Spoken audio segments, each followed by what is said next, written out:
Mesdames et messieurs, bonjour. Bienvenue dans le grand format de ce dimanche 27 octobre 2024. Radio Univers dans le silence depuis quelques jours.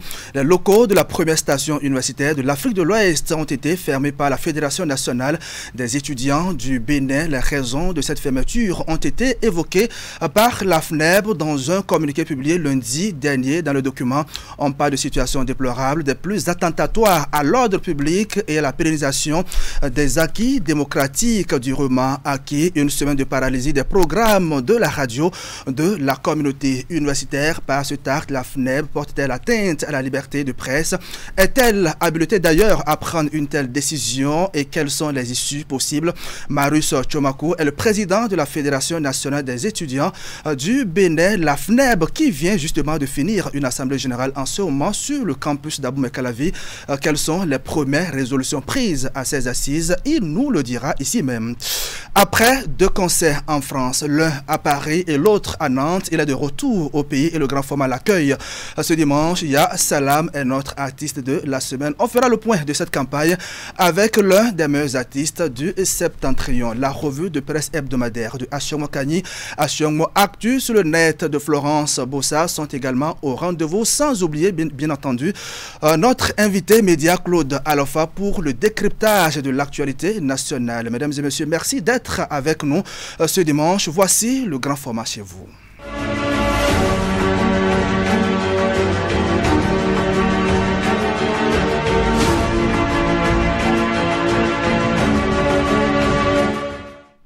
À la une de l'actualité au Bénin, lancement de la session d'octobre 2024 de l'examen du certificat de qualification des métiers. Les épreuves ont été lancées depuis lundi sur l'ensemble du territoire national.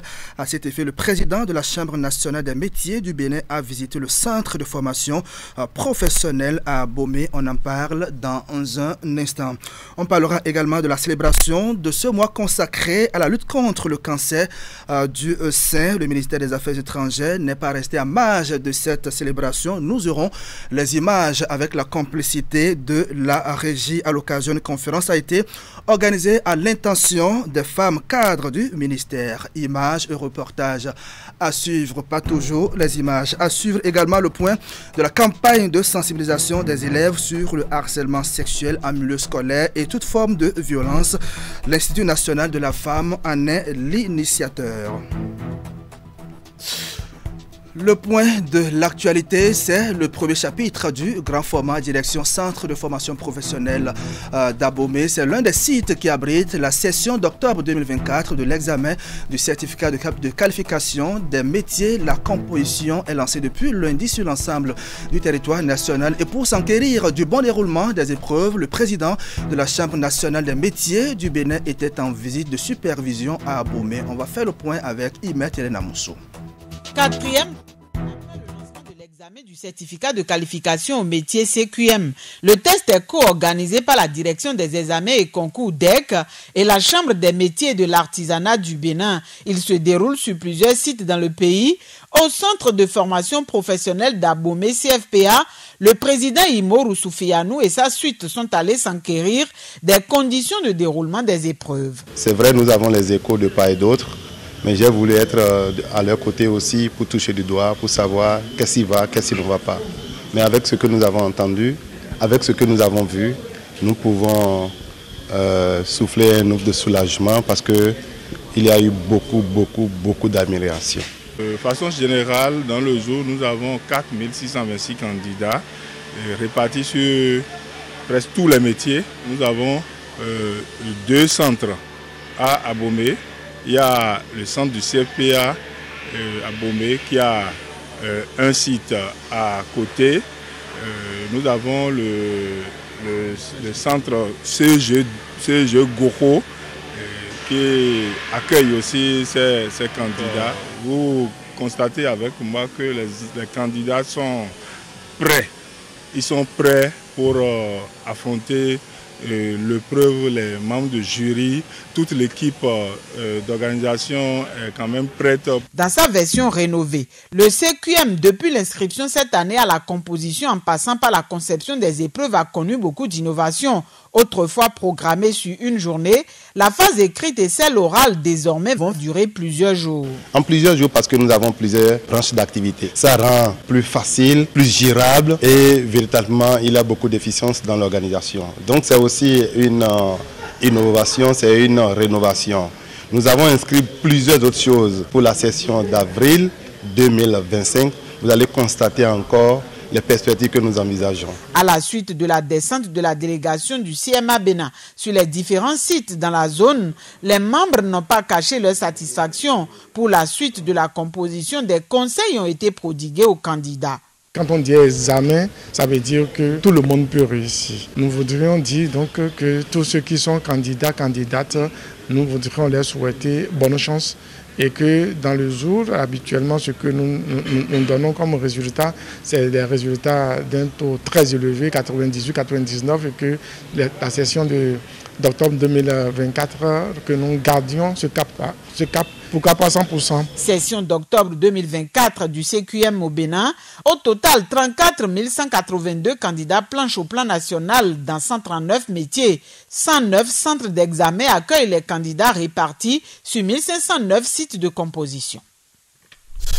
De son côté, le ministère en charge des petites et moyennes entreprises a organisé jeudi dernier à Cotonou un atelier de coordination de l'écosystème d'appui aux PME et à l'entrepreneuriat. Les assises qui ont abouti à l'adoption d'un dispositif de coordination visent à créer un cadre d'échange régulier entre les acteurs de l'écosystème entrepreneurial pour une synergie d'action et une mise en œuvre plus efficiente des projets et programmes. Reportage. Parfois, la méthode de travail, la méthode d'intervention, la superposition des intérêts peut faire vaciller l'efficacité de nos projets. C'est bien ce qui justifie l'organisation de cet atelier. L'objectif, c'est de mettre en place un cadre qui va nous permettre régulièrement de se voir, d'échanger, de discuter, de travailler en amont de la conception des différents projets et de faire en sorte que nous ayons une meilleure articulation sur la mise en œuvre des différents programmes d'appui aux petites et moyennes entreprises et à l'entrepreneuriat. Après la phase protocolaire de cette cérémonie, l'assistance, composée notamment du cadre de l'Agence de développement des petites et moyennes entreprises et des partenaires techniques et financiers, a eu droit à une présentation du dispositif de coordination des projets et programmes d'appui à l'entrepreneuriat. Et ce dispositif va faire en sorte que désormais, nous n'ayons plus de duplicité dans les différentes interventions dans notre pays en faveur des petites et moyennes entreprises. Nous aurons une synergie d'action. Donc, lorsque le dispositif sera mis en branle et fonctionne, ça va permettre désormais qu'il n'y ait plus de redondance dans toutes les interventions. Ce nouveau dispositif permettra aux acteurs de l'écosystème entrepreneurial de tenir 3 réunions annuelles au niveau stratégique et 4 au niveau opérationnel. Meublé de plusieurs présentations des projets des partenaires techniques et financiers, l'atelier s'est achevé par la lecture d'un rapport. Autre sujet à présent, on parle du dialogue de gestion du ministère de la décentralisation et de la gouvernance locale du 30 septembre 2024. Il est question de faire le bilan au titre du 3e trimestre de l'année des activités de chaque programme au sein du ministère et au niveau des structures sous tutelle, notamment les préfectures. Les travaux se sont déroulés vendredi dernier dans la salle de conférence du ministère de la décentralisation. C'est ici à Cotonou. Reportage Florence Boussa. Autour de cette table se trouvent les préfets des départements et les responsables du ministère de la décentralisation et de la gouvernance locale. Ils échangent sur la gestion du budget du 3e trimestre au titre de l'année 2024. Cet exercice périodique vise à améliorer les performances au sein de leur département ministériel. Résultat, les indicateurs affichent des performances remarquables à tous les niveaux. Grâce à nos efforts que je me permets de reconnaître à leur juste valeur, nous avons pu obtenir les résultats suivants à fin septembre 2024. Sur le plan financier, les ressources ont été engagées et ordonnancées respectivement à 86,82% et 85,01% pour une cible de 75% contre 81,41% et 79,19% à fin septembre 2023. Ces performances sont sous-tendues par un taux d'exécution physique estimé à 69% pour une cible de 60% contre 62,42% pour la même période en 2023. Aussi, le programme d'investissement public du ministère est-il exécuté financièrement à 73,23%, base, engagement et ordonnancement, pour un taux physique de 74,30%. À ce jour, les FADEC, fonctionnement et investissement, pour ce qui est des ressources intérieures, sont engagés et ordonnancés à 100%. Au cours de cette séance, les participants ont passé au pays fin les différents points d'exécution des activités du ministère à travers des communications, sans oublier que des recommandations sont faites au terme des travaux. Je l'ai annoncé en début de cette session d'information, le ministère des Affaires étrangères n'est pas resté en marge de la célébration de ce mois consacré à la lutte contre le cancer du sein. Une conférence publique a été organisée à cet effet à l'intention des femmes cadres du ministère pour leur démontrer l'importance du dépistage précoce. Reportage. Équité pour toutes, quel que soit le terrain. Octobre Rose au ministère des Affaires étrangères. C'est une conférence d'information et de sensibilisation qui a rassemblé femmes du ministère, femmes des médias, professionnels de la santé et autres invités. Objectif, sensibiliser sur les cancers du sein et du col de l'utérus. Le cancer, ça n'arrive pas qu'aux autres. Et un dépistage précoce, c'est une action concrète pour protéger nos femmes, qu'il s'agisse de nous-mêmes ou de nos mères, tantes, sœurs, amis, collègues. C'est pour cette raison que le ministère offre le dépistage du cancer du sein par palpation ou par mammographie à toutes les femmes qui le souhaitent.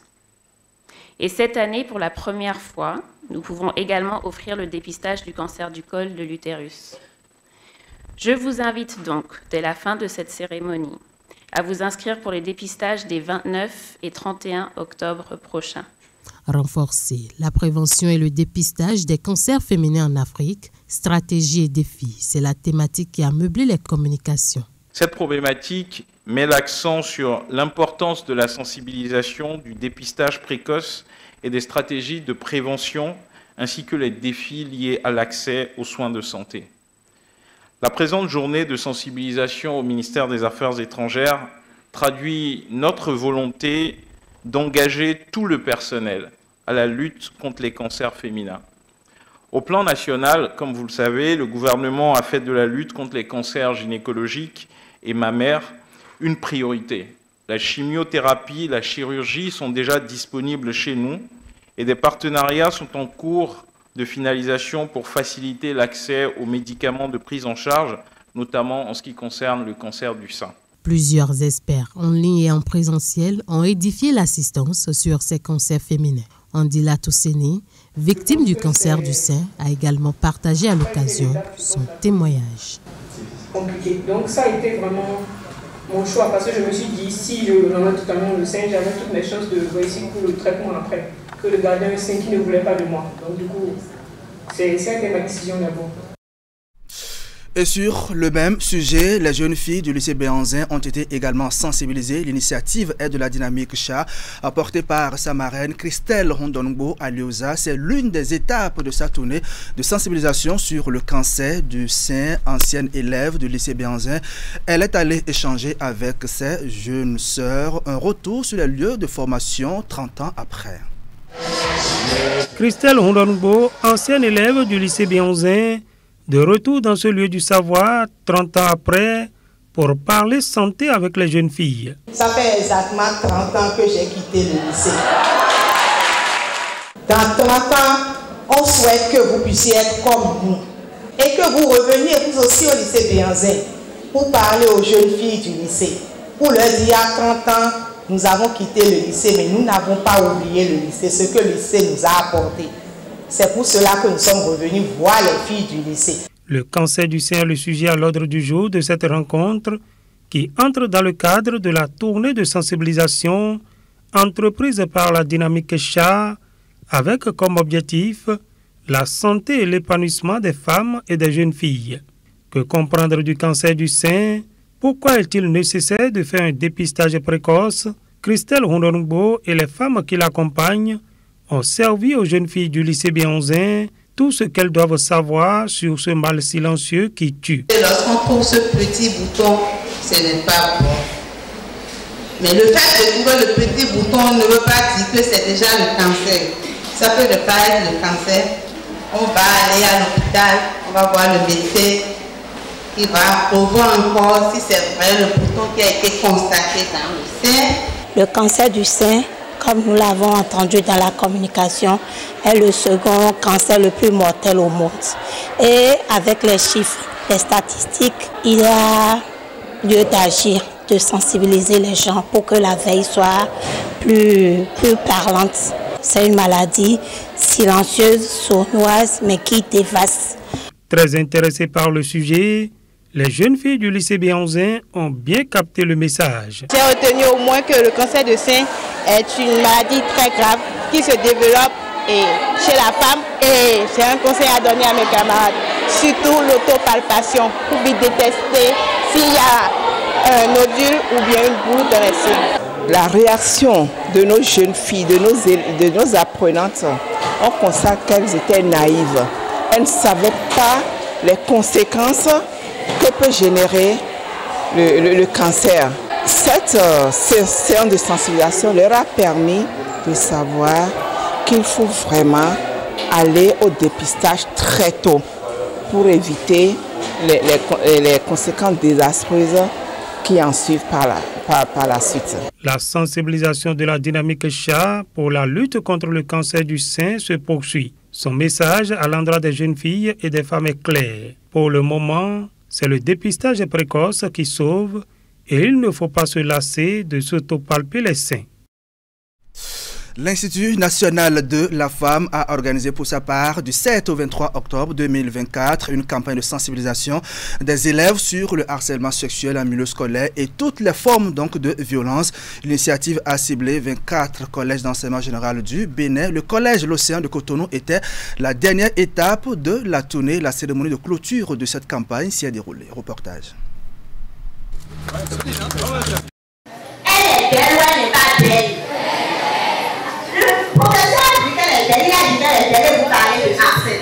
Stop au harcèlement sexuel en milieu scolaire, à la discrimination et à toute forme de violence. L'Institut national de la femme donne le ton ici, au Collège d'enseignement général Océan de Cotonou. Les élèves sont aguerris sur les différents moyens de lutte contre ces vices que subissent la gente féminine. J'ai retenu beaucoup de choses, mais en particulier, j'ai retenu que quelle que soit l'influence du personnage qui nous harcèle, nous devons le dénoncer. Et qu'il y a plusieurs moyens, plusieurs sites de dénonciation qui existent. Il y a le numéro de l'INF, les commissariats de police, le tribunal de Cotonou et les numéros verts. L'objectif premier des 24 sensibilisations qui ont été faites sur tout le territoire national, c'est déjà de rencontrer nos femmes, nos futures femmes, nos filles dans les écoles, discuter avec elles, voir déjà où elles en sont dans la connaissance de leurs droits et les informer sur les actualités qu'apportent les nouvelles lois depuis 2021. On n'aurait pas le choix à porter sur son établissement pour bénéficier de cette campagne de sensibilisation. La directrice du CEG L'Océan manifeste sa gratitude. Je commence par remercier d'abord l'Institut qui a pensé à notre établissement. Donc c'est un honneur pour nous de les avoir accueillis. Et dans l'ensemble, les enfants ont été vraiment intéressés, les élèves, parce qu'ils ont beaucoup appris. Ils sont assez outillés maintenant pour pouvoir donc faire le geste qu'il faut une fois qu'elles... Je dis elles parce que ça a porté surtout sur les violences sur le genre. Tout ce qu'elles ont appris, elles sont capables maintenant de dénoncer. Parce qu'elles doivent nécessairement dénoncer le harcèlement sexuel pour pouvoir faire reculer ce phénomène qui existent toujours dans notre milieu. La sensibilisation est un premier pas. Elle doit être suivie de gestes concrets pour une baisse de la courbe du harcèlement sexuel en milieu scolaire, de la discrimination et de la violence dans la cité. Démarrée dans la commune de Bembereke, cette campagne a impacté milliers d'élèves. Les gens de Kakikote en 6e et qu'on passe jusqu'en terminale.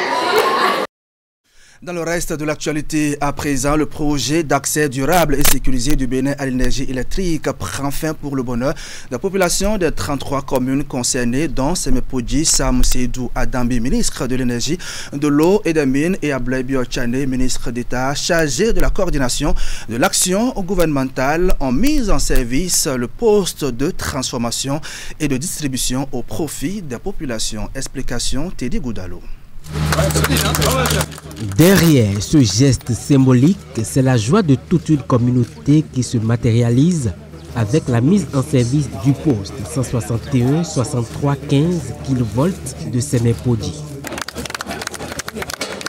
Grâce au projet d'accès durable et sécurisé, le réseau électrique du Bénin se voit ainsi renforcé pour le développement de son tissu industriel. Recevez les sincères remerciements des populations du département. Les bonnes nouvelles se multiplient pour continuer à garder intacte la dynamique de développement et d'action profitable à notre commune-nation.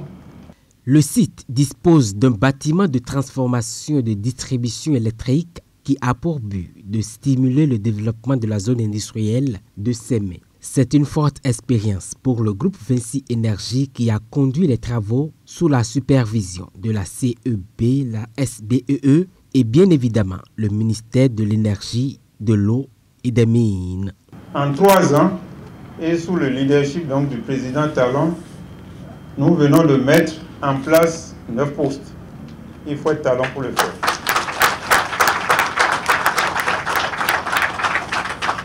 Le poste de Semepodji est destiné à devenir l'un des postes les plus importants du pays. Simplement parce que la tension qui sera disponible au niveau de ce poste est importante, puisqu'on a 200 MW en haute tension et 80 MW en moyenne tension. L'infrastructure électrique est mise à la disposition de la SBEE. Pour assurer le dépannage et l'entretien, le groupe Vinci Énergie dote le poste 161 63 15 kV de Semepodji de 8 véhicules pick-up spécialisés pour sa maintenance régulière. Et je voudrais donc exhorter la SBDE, la CEB et la SBE à pouvoir entretenir et gérer convenablement ces infrastructures afin que nos compatriotes, où qu'ils se trouvent, puissent avoir accès à de l'énergie de qualité. Mais ce projet, en traversant près de 33 communes, nous l'avons rappelé tout à l'heure, permet aux populations d'avoir accès à une énergie de meilleure qualité et bien sûr à un coût plus abordable. Mais avec tous les lampadaires qui ont été installés, vous constatez aussi que c'est la sécurité de nos compatriotes qui est mieux assurée. Avec les autres réceptions de postes électriques qui s'annoncent, l'indépendance énergétique du Bénin se dessine à grands pas. La mise en service de ce poste vient donc mettre fin au projet d'accès durable et sécurisé du Bénin à l'énergie électrique.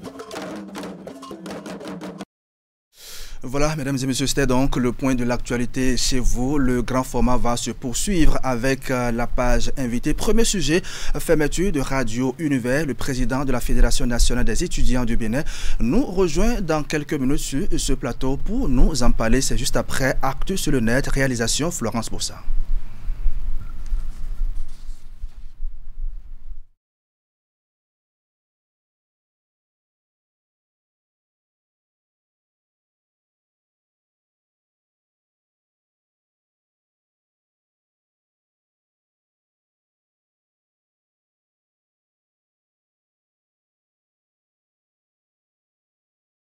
Quelques soucis de l'autre côté de la régie. Dans tous les cas, l'invité va s'installer en quelques instants. Le spot, s'il y en a, on va installer l'invité dans un instant.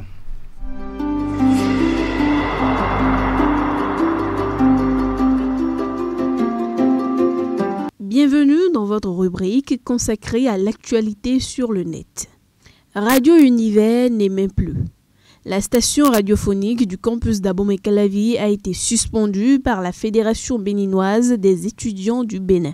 Selon les propos du président du FNEB, la fermeture temporaire de la station universitaire décidée par la fédération a pour objectif de faire respecter les règlements lesquels ont été bafoués depuis plusieurs années au profit des intérêts personnels de certains groupes. Ces derniers semblent profiter de l'institution comme une véritable vache à lait. Cette information n'a pas laissé indifférents les internautes sur les réseaux sociaux. Rien que du désordre là-bas. Ces responsables ne font que harceler les filles voulant se faire former. Rien de potable là-bas. C'est la meilleure option. N'y a-t-il pas une autre manière de régler le problème d'alternance au lieu de restreindre un espace de liberté? La restriction des libertés s'apprend comme ça à partir de l'université. J'espère que les raisons de cette suspension sont légales. Les responsables en charge de la presse vont œuvrer pour que les activités reprennent d'ici là. Cette radio fait la fierté du monde estudiantin.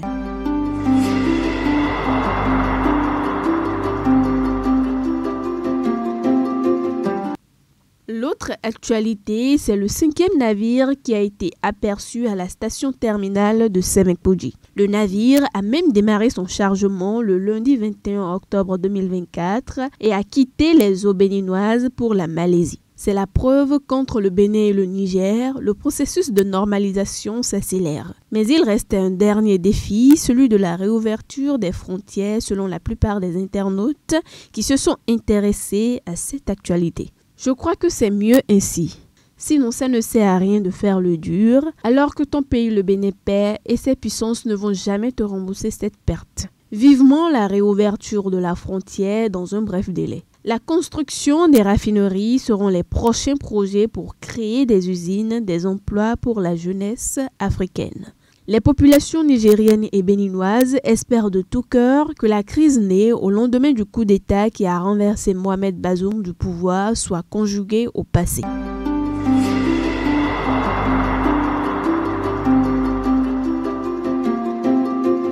Dans un autre registre à présent, retenez que les affrontements entre agriculteurs et éleveurs sont toujours d'actualité au Bénin. Ce lundi encore, ce phénomène a fait 2 morts et a causé d'importants dégâts matériels à Materi dans le département de l'Atakora. Malgré l'intervention des forces de défense et de sécurité et du maire, la situation est restée tendue pendant des jours. Un énième cas d'affrontement au cours de la même année selon les internautes qui n'ont pas manqué de donner leur avis pour exprimer leur profonde inquiétude par rapport à ces conflits qui se multiplient en dépit des mesures prises par le gouvernement. En commentaire, on peut lire: le gouvernement a pris des dispositions par rapport à ça et des couloirs de transhumance furent créés pour éviter ces conflits et ça continue encore. Le Bénin doit prendre acte du fait qu'il n'existe pas d'élevage sans agriculture et que l'idée d'élever ou d'accepter le passage des vaches et bœufs olympiques qui vont parcourir 2000 km jusqu'à destination mangeant et détruisant tout sur leur passage n'est pas compatible avec le développement efficace de l'agriculture rurale. Il faut qu'on puisse mettre fin au nomadisme en élevage et sédentariser les éleveurs ou refuser l'entrée dans notre territoire à tous ces éleveurs violents qui laissent délibérément les animaux entrer dans les plantations. Les couloirs de passage ne sont pas du tout respectés. Nos autorités locales n'ont qu'à cesser de faire 2 poids 2 mesures et prendre leurs responsabilités. Chaque année, c'est les mêmes problèmes, des affrontements qui laissent des morts et des blessés entre les mêmes frères. Le temps de la sauvagerie a passé. Vivons en frères. Qui dit éleveur dit agriculteur.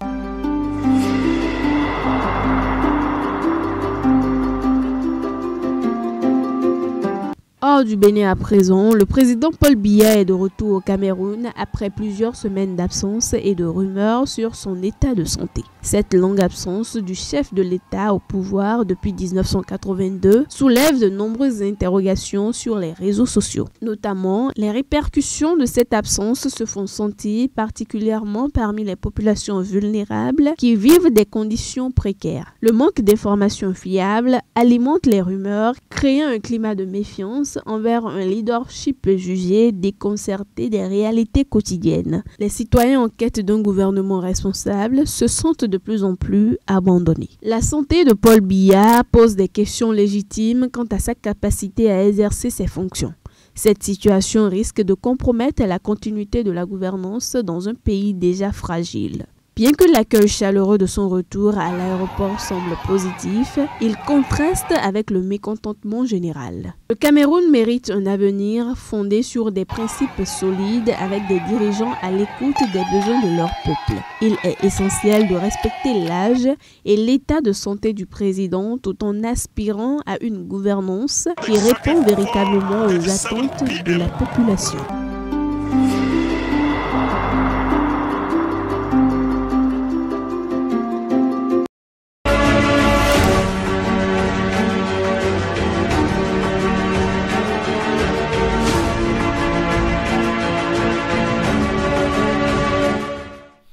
Retour sur le plateau du grand format pour la suite de cette aventure. En attendant de parler de la fermeture de Radio Univers, que peut-on comprendre du conflit israélo-palestinien? Le Bénin, à travers le président Patrice Talon, a donné sa position sur le conflit. Le Forum mondial de la jeunesse islamique a tenu en Turquie une assise mondiale et ouvre donc le débat sur le sujet avec notre invité sur le plateau. Nous allons mieux comprendre les contours de ce conflit. El Hadj Shakirou Amonsou, bonjour.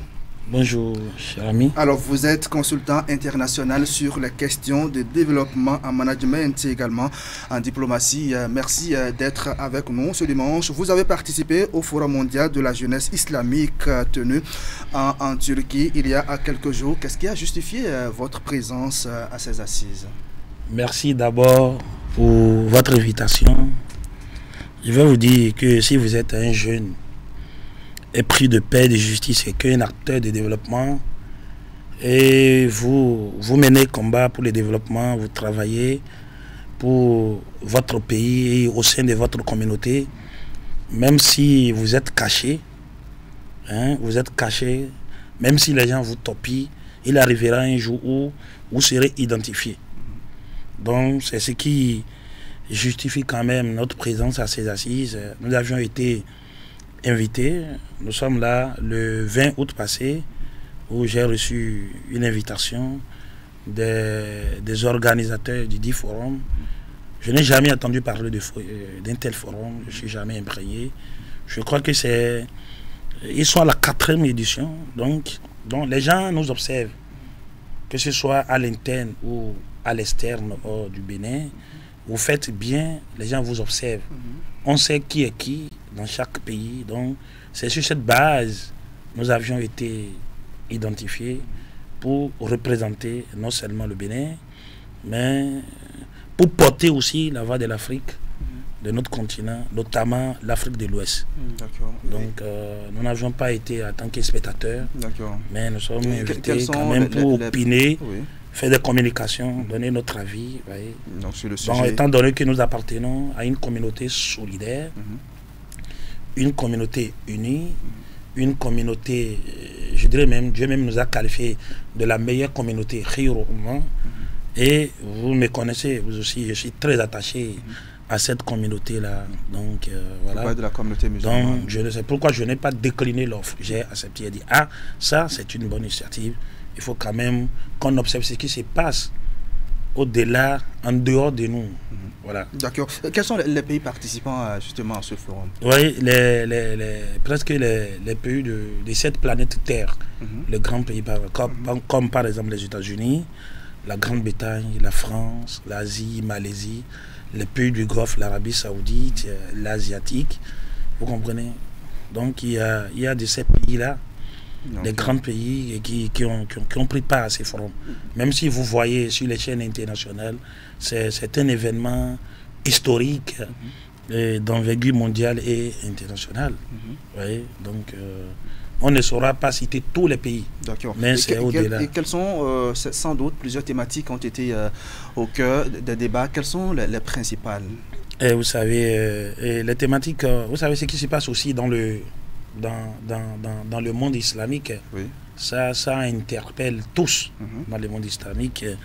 Et je peux vous dire déjà, comme les principales thématiques, Toufan al-Aqsa et la Toufan al-Oman, ça veut dire que les déluges de la Palestine vers le déluge de la communauté. C'est-à-dire que ce n'est pas seulement la Palestine qui est visée, mais la communauté musulmane dans le monde entier, à travers le monde entier qui est visé. Donc c'est cette thématique-là qui ont été développées au cours de ces forums, de ces assises. Voilà. Et comment le conflit est-il perçu par justement la jeunesse islamique? Vous savez que la jeunesse, si vous êtes malade et que vous êtes conscient que vous êtes malade, hein, vous êtes déjà à moitié guéri. Donc la jeunesse musulmane est préoccupante. D'abord, elle représente la jeunesse, des centaines de millions de la jeunesse sur cette planète Terre. Donc elle est consciente de ce qui se passe entre Israël et la Palestine. Vous voyez, cette jeunesse-là est consciente. Cette jeunesse sait que ce n'est pas seulement la Palestine qui est visée, mais c'est la communauté musulmane à travers le monde entier qui est visée et qui est un nouvel ordre mondial qui s'impose à tous, que la religion, cette communauté qui s'oppose à ces nouveaux ordres, c'est bien l'islam. Donc il faut tout faire quand même pour bouleverser, pour perturber cet ordre-là. Donc cette jeunesse-là est mobilisée, cette jeunesse-là est consciente, cette jeunesse-là se manifeste. Il y a une colère, je vais même dire, exprimer quand même, à travers. Cette jeunesse-là est dépassée, cette jeunesse-là est préoccupée, cette jeunesse-là est vous comprenez ce que je dis? C'est ce que vous observez d'ailleurs dans ces pays, aux États-Unis, partout, les jeunes sont mobilisés pour aller brûler les ambassades d'Israël un peu partout. Il y a des mouvements un peu partout, en Asie, dans le Golfe, Qatar, même aux États-Unis. Nous avons vu un militaire qui s'est brûlé lui-même pour la cause palestinienne. Vous voyez, donc ces jeunesses-là... Quelles sont justement les causes donc, de ce conflit? Vous savez, ces conflits ne datent pas de nos jours. Ça remonte vers les années 1946, après la Deuxième Guerre mondiale. Vous savez que le peuple israélien n'existait pas pendant cette période. Les Israéliens se sont éparpillés un peu partout dans le monde. Donc c'est après cette guerre maintenant, et les États-Unis, la Grande-Bretagne, la France, maintenant ils ont installé les Israéliens sur la terre des Palestiniens, en déplaçant les Palestiniens. C'est comme ce qui se passe chez nous. Quand il y a lotissement, vous avez votre parcelle au bord du goudron et vous vous attendez avec les géomètres. Maintenant, quelqu'un qui vient d'acheter, peut-être il n'a jamais acheté parcelle, on vous déplace de là où vous êtes positionné, peut-être on vous met dans un bas-fond. Maintenant, en 1946, c'est ce qui a été fait. C'est au cours du temps, l'État palestinien a été créé à partir, l'État israélien a été créé à partir de cet instant, et cet État évolue en voulant, je suis chez moi et vous venez, vous voulez me faire sortir de chez moi. Je vous ai dit, restez là, je te mets dans mon salon, tu dis non, le salon, non, c'est restreint, il faut que j'occupe ta chambre. Donc c'est un peu ce qui se passe. Maintenant, pendant le même temps où la communauté internationale, les États-Unis, autres reconnaissent ce peuple israélien et on dit non, l'Israël n'a pas le droit d'être la Palestine n'a pas le droit d'être un État. Donc c'est ça, les autres aussi disent non, résistants. Encore que à la Palestine, sur Palestine, il y a la mosquée Aqsa qui est un patrimoine islamique. Le Coran l'a dit, les Écritures saintes l'ont dit. Donc c'est ça aujourd'hui que ça préoccupe, que ce conflit, c'est au-delà de la Palestine. Donc c'est un conflit qui touche, même si vous voyez les pays musulmans qui ne se prononcent pas. Mais les fidèles, les musulmans, même si les États ne se prennent pas, mais les jeunes de ces pays-là, ça ne va pas. Et puis on manifeste une colère. Voilà, d'accord. On dénombre des milliers de morts. C'est ça le problème. Absolument. C'est ça le président Patrice Talon a juste vu en prévoyant. Pour dire si on ne met pas fin à ces hostilités, ça peut être une source de l'insécurité plus globale. Vous comprenez? À transmission transgénérationnelle. Vous avez la Libye, comment la Libye a été déstabilisée. Vous avez comme les colonels réfracteurs, ce qui se passe aujourd'hui dans la sous-région, à la suite seulement de Kadhafi. Vous comprenez? Donc c'est ce qui se passe aujourd'hui. Ouais, cette théorie-là, c'est déplorable. Et puis, vous parlez de Patrice Talon, le chef de l'État a également dit un mot sur ce conflit. Est-ce que cela a été évoqué pendant ce forum? Absolument. C'est d'abord ce qui a été notre position. Même si nous avions une position contraire à celle du président de notre pays et que nous représentons ces pays-là, et ça veut dire qu'il y a quelque chose qui ne va pas. Donc c'est sur cette position, nous, on a invité quand même la jeunesse à une solution plus politique et diplomatique, au lieu d'aller poser des actes de violence, nous mobiliser vers les ambassades des États-Unis, brûler une action d'un jour. Donc que ça soit des actions continuelles, mener celles de façon intelligente. Vous comprenez? Donc c'est ça. Comme le Bénin est un partisan du multilatéralisme dans les relations internationales, donc nous sommes rangés du côté du Bénin. D'ailleurs, les commissions ont été mises en place, les commissions techniques pour proposer des pistes de solutions. Donc, moi, je me suis siégé dans la commission politique diplomatie, donc où nous, quand même, poursuivons, nous travaillons même à distance. S'il faut des lobbying au sein des parlementaires, de la CEDEAO, l'Union africaine, vous avez déjà la Cour pénale internationale déjà qui reconnaît quand même ce qui se passe entre Israël et Palestine, c'est un génocide. Donc ça, c'est comment la position du Bénin a été appréciée justement à ce forum? Les gens, oui, ce n'est pas exclu qu'on emprunte quand même la solution du Bénin. Rien n'essaie de livrer nos concitoyens, nos co-religionnaires à la violence. Vous comprenez? Il y a aussi les conséquences pour les entretuer. Non, nous n'avons pas choisi. Nous sommes dans un pays pacifique que nous n'avions jamais connu la guerre de religion entre nous. Nous vivons bien. Donc c'est ce qui nous a animés quand même. C'est pourquoi nous n'avons pas été spectateurs à ce forum. On a défendu notre forum. Vous avez été appelé à... Non, nous n'avons pas été spectateurs. On a allé, on a activé, on a animé les débats. On a fait des ateliers, on a fait des restrictions. Qu'est-ce que vous avez justement? La modération, la pacification, c'est ça. La modération sur tout ça. En restant ferme sur la position. Autant, il est vrai, Hamas, le 7 octobre, il a provoqué, mais la réaction d'Israël a été disproportionnelle. Voilà, plus de 50 000 morts de tués, des enfants.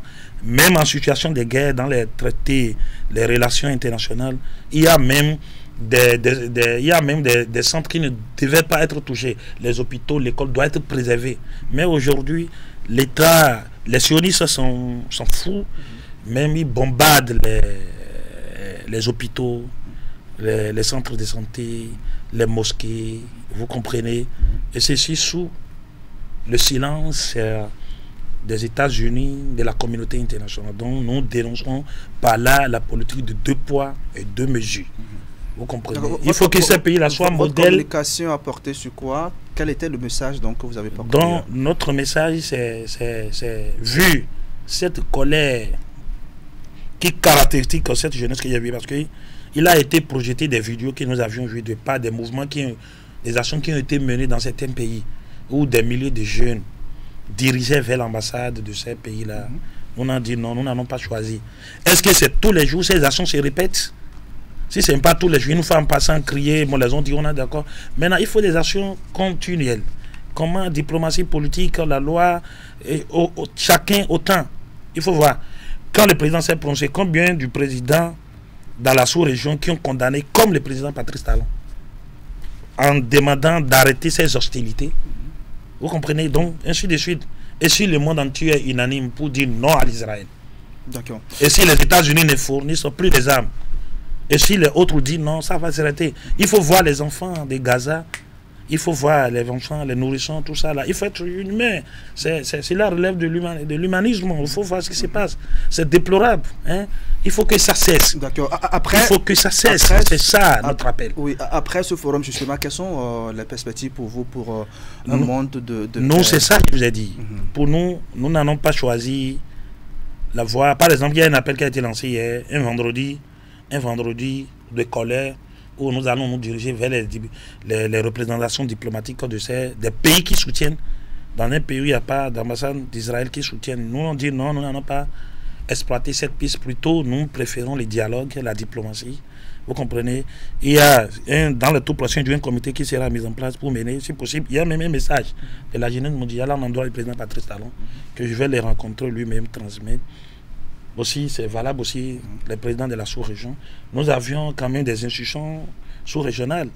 La CEDEAO, l'Union africaine. Donc, autant, si ces présidents sont unanimes, dit à leurs homologues pour dire ça, plaider pour dire donc de cesser de voir ces enfants-là, de cramponner, de laisser de voir ces enfants-là. C'est toujours ça. Il faut que véritablement ça s'arrête. Voilà, nous, ce que nous préconisons, nous ne sommes pas dans une dynamique où il faut susciter, faire rébellion, faire des marches. Notre contexte, même au Bénin, ne le permet pas. J'en ai fait l'expérience avec l'ambassade de France. Quand le professeur Torque Ramadan a été arrêté, j'ai été contacté de la France. J'ai saisi l'ambassade de France. J'ai dit, je viens tel jour avec des délégations vous transmettre un courrier pour dénoncer l'arrestation arbitraire du professeur Torque Ramadan. La France m'a accepté. L'ambassadeur, ils m'ont appelé de l'ambassade pour dire ok. Et les jours, je me suis déplacé avec des milliers de jeunes pour transmettre les courriers dénonçant l'arrestation arbitraire de Torque Ramadan. On en était là quand la police républicaine, l'ambassadeur, ils ont téléphoné, ils sont venus là. J'ai demandé aux jeunes, j'ai dit nous ne sommes pas ici pour poser acte de vandalisme. Ok, mais la preuve, avant de venir ici, je vous ai saisi, je vous ai écrit. Notre démarche, c'est ceci, c'est dans le cadre c'est une demande de pacification, de modération, pour dire un acte où que la France étant un pays de démocrate de droit, nous exigeons que le droit du professeur Torque Ramadan soit quand même respecté. C'est ce que nous avions fait. Mais par la grâce de Dieu, Torque Ramadan est libéré. Vous voyez? Donc c'est dans cette même dynamique par rapport à l'Israël, Palestine et Israël, nous n'allons pas croiser les bras. Ce n'est pas seulement l'argent des Arabes qui doivent nous préoccuper. Quand il s'agit d'obtenir des financements, on couvre les Arabes. Mais voilà, ils sont touchés, frappés par ceci. Donc, nous quand même compatis quand même à leur douleur. D'accord. Donc, voilà. On va parler très rapidement, un peu politique avec vous. Vous êtes par ailleurs membre de l'Union progressiste, le renouveau. Quelle est votre position par rapport à cette actualité, la tentative de coup d'État au Bénin? Vous savez, c'est vraiment déplorable. Et c'est vraiment déplorable et que cela ne donne pas de... Nos aînés ne nous montrent pas, ne donnent pas de bons exemples pour la jeune génération, que la jeunesse que nous sommes. Des gens ayant quand même participé à là où nous en sommes aujourd'hui, activement, politiquement.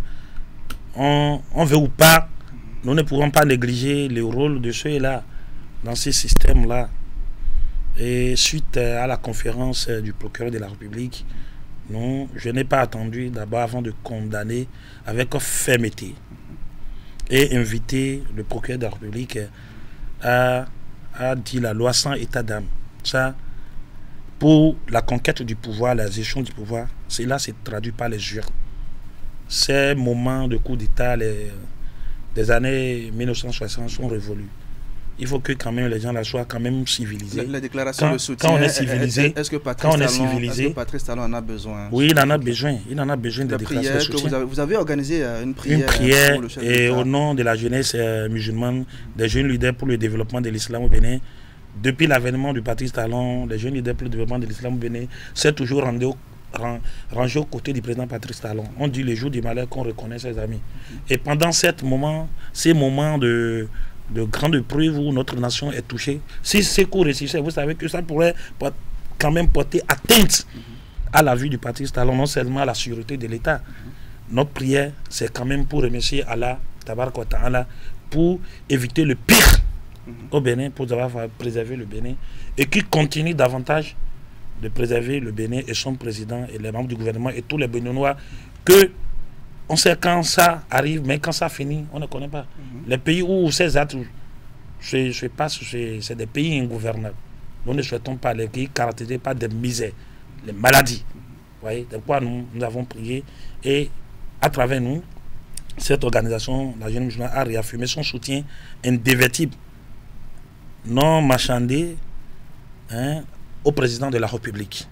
L'être que Dieu a choisi pour nous incarner. Donc, c'est ce qui justifie. Et il n'y a rien d'autre que ça. Ce n'est pas qu'on a voulu politiser.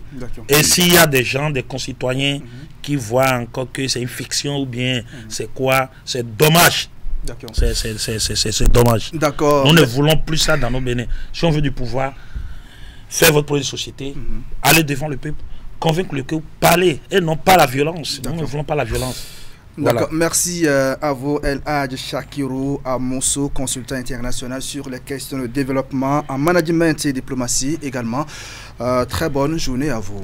Merci. Mesdames et messieurs, on va parler maintenant de la fermeture de Radio Université. Donc Radio Univers, c'est la radio donc, des universités, de l'université d'Aoumé Calavi, notamment le président de la Fédération nationale des étudiants du Bénin sera avec nous et nous dira pourquoi est-ce que cette station a été fermée.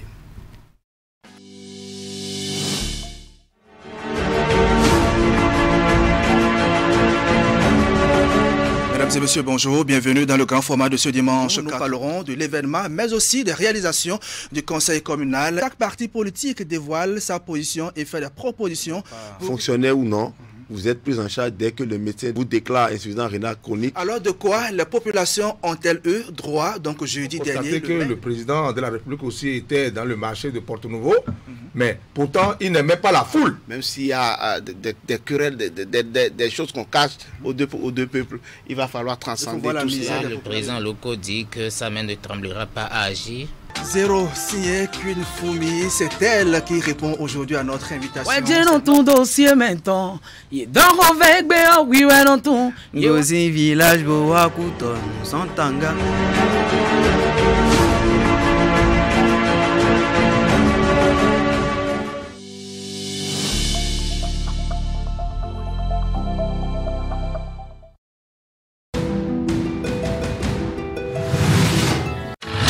La preuve de l'expérience des connaisseurs refait son apparition en rénovation des gammes.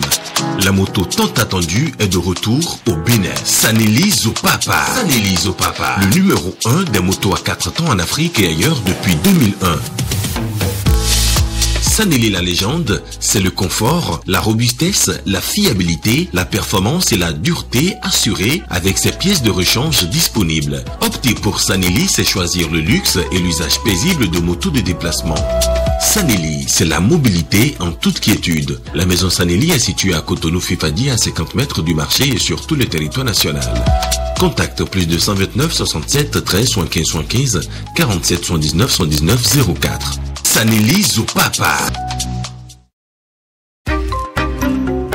La cybercriminalité est un fléau à l'antipode du développement socio-économique durable et de la crédibilité de notre pays.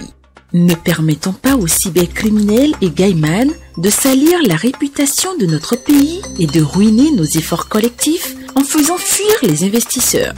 Ensemble, combattons la cybercriminalité en dénonçant les gaïmans. Pour tout renseignement et assistance contre la cybercriminalité, appelez les numéros 63 09 51 61, 63 09 51 62, 65 48 78 74 ou écrivez à l'adresse mail ocrc@dgpr.bj.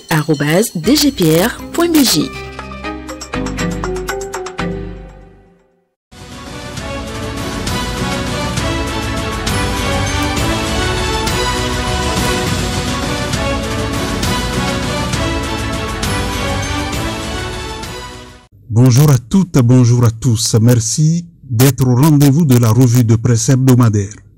Dans sa parution de mardi, Fraternité informée se réjouissait pratiquement de ce qu'entre le Bénin et le Niger, le processus de normalisation s'accélère. Le pétrole brut nigérien transite désormais sans heurts par le Bénin. Le dimanche 20 octobre 2024 à 7 heures, un 5e navire Pertamina Halmahera a été aperçu à la station terminale de Semekodi. Ce navire qui bat pavillon libérien mesure 275 mètres de long et peut contenir 130 000 tonnes de brut nigérien. Les sources renseignent que le chargement du pétrole Pertamina Halmahera aurait démarré dans l'après-midi du lundi 21 octobre 2024. Une fois chargé, le navire quittera les eaux béninoises le mercredi 22 octobre 2024 et se dirigera vers la Malaisie.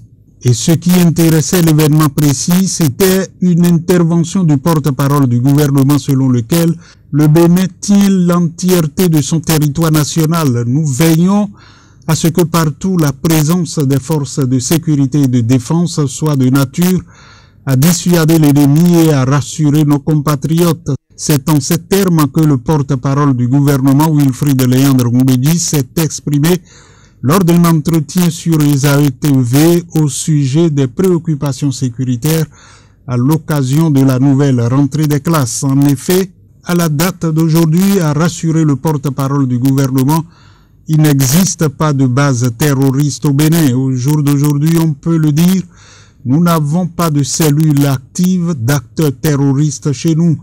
Nos enfants vont à l'école, nos activités se déroulent normalement et partout sur le territoire national, a-t-il dit. Parlant du climat de décrispation de la tension avec le Niger, il a fait remarquer que le Bénin et le Niger sont condamnés à coopérer. Du point de vue du Bénin, il ne devrait pas y avoir de querelle entre les deux pays liés par l'histoire. Tout ce qui pourra être fait pour consolider la dynamique en cours, le Bénin accomplira sa partition. Petit à petit, à terme, nous arriverons à un niveau de normalisation appréciable pour nos deux pays et surtout pour nos deux peuples, a rassuré Wilfried Léandre Ngoumbedji. Et toujours dans la semaine, Fraternité informait que le gouvernement béninois est dans la prévention contre les inondations. Il prend des mesures pour faire face au phénomène climatique qui sévit dans les pays de la sous-région, notamment le Niger, le Mali et le Nigeria. Dans sa politique d'anticipation, le Bénin lance le programme d'assainissement pluvial des villes secondaires à la suite de celui de la ville de Cotonou. D'un coût global de 107 milliards 740 millions de francs CFA, le programme d'assainissement pluvial des villes secondaires est le fruit d'un accord de financement entre le gouvernement du Bénin et la Banque africaine de développement. Il vise à assainir le cadre de vie des populations urbaines et à renforcer leur résilience face aux inondations dues au changement climatique. Ailleurs, c'est la question du développement qui a fait vendredi le gros titre de La Nation qui soulignait que l'indice Ibrahim Amo pointe la montée en Afrique des conflits et de l'insécurité ainsi que le rétrécissement de l'espace démocratique, toutes choses qui compromettent les avancées essentielles observées en matière de développement humain et économique. Le tableau présenté est en général assez sombre au niveau du continent. Seul le Maroc a réussi à accélérer la progression de la décennie 2014-2024, note le rapport. Le Bénin, avec un score de 5,9 sur 100 en gouvernance globale, se classe 13e sur 54 nations en Afrique et tient bien la route en matière de développement humain et économique, loin de la pente préoccupante de détérioration qui s'accentue dans de nombreux pays. Et avec le matinal, on pouvait aussi lire qu'en Algérie, plus de 50 ressortissants béninois demeurent dans l'attente de laisser passer pour leur rapatriement volontaire et ce, depuis plus de 3 mois. Informé de la situation, le gouvernement béninois est à pied d'œuvre pour rapatrier les compatriotes en difficulté. Après les migrants en instance de rapatriement de la Guinée équatoriale, plusieurs migrants bloqués en Algérie appellent instamment les autorités béninoises ainsi que l'Organisation internationale pour les migrations à s'impliquer dans leur processus de retour actuellement entravé par des formalités administratives. En effet, environ 150 migrants, selon les chiffres rapportés par Africaho, se trouvent depuis plusieurs mois confrontés à une situation de statu quo. Inscrits au programme de retour volontaire de l'OIM, ils demeurent en attente des laissez-passer indispensables à leur rapatriement en raison de l'absence de passeport valide. Et pendant ce temps, Bénin Intelligent expliquait que le gouvernement veut former 4000 artisans d'ici 2026 et pour une professionnalisation plus accrue du secteur afin qu'il génère des revenus substantiels à ces acteurs, le gouvernement a mis en place la Chambre des métiers de l'artisanat du Bénin. Celle-ci a pour mission la défense, la représentation, la promotion du secteur et la protection des intérêts des artisans et des entreprises artisanales auprès des collectivités locales, des instances nationales, sous-régionales et internationales. En perspective, 4000 nouveaux artisans seront formés sur la période 2024-2026. Pour cette formation, l'accueil sera mis sur les communes non encore ou faiblement couvertes. Vendredi, Fraternité rapportait qu'une forte délégation de la douane nigériane conduite par le commandant des douanes de l'État de Kebbi au Nigeria était en visite mercredi au Bénin. La délégation est venue constater l'évolution des travaux dans le cadre de l'opérationnalisation du poste frontalier Segbana-Tsamia entre les deux pays. En clair, la partie nigériane a effectué le déplacement à Segbana pour s'assurer de la disponibilité des bureaux ainsi que des résidences. Ces locaux permettront aux douaniers nigériens d'assurer convenablement leur service au poste frontalier de Segbana. Le moins qu'on puisse dire, faisait observer le journal, est qu'ils sont satisfaits du constat fait sur le terrain. Les bureaux et résidences présentés dépassent même les attentes des Nigérians. Selon Draman Aruna, recevait des douanes de Segbana. D'ailleurs, ajoute le journal, un bureau pour l'immigration a été installé afin de fluidifier les transactions de marchandises, confient les douaniers béninois. Cette initiative viendra dynamiser davantage le transit qui avait déjà démarré depuis le lancement de ce poste frontalier. C'était la revue de presse hebdomadaire. Merci d'avoir été à l'écoute.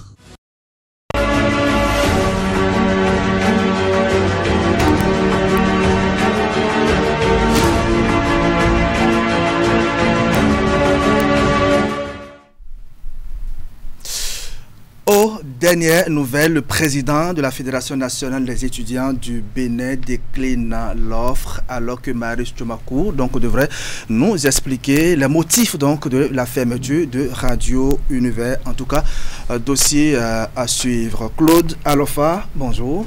Bonjour, chers confrères. Alors, bienvenue sur le plateau du grand format, directeur de publication du quotidien, l'informateur.